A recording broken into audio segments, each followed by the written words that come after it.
o kukës fat e pate, Shishtavecin vend alpin, përdon shumë patate që e njohin tërë Shqipërinë. Dikur njerëzit hynin në radhë, pa u nisë Skoda nga Kuksi, sa më shumë për të marrë e kish hallë e jo nga luksi.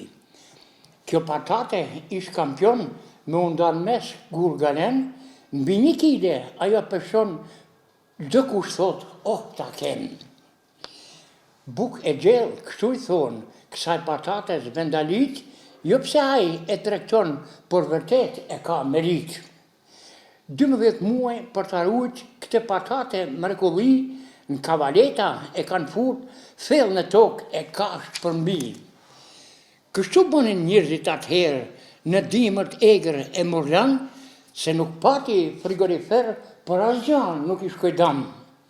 Edhe sot ata prodhojnë këtë patate si atëherë, por s'kan mundësi të tregtojnë as në dimër, as në verë. Duhet thonë sa është vonë dhe njëherë si shigjet, ktheni sytë nga kjo zonë pushtetar e deputet. Toka jonë prap e pasur, e pashtershme dhe në të bim, është gjuna të jesh i varfër se di mirë se ku do rrim.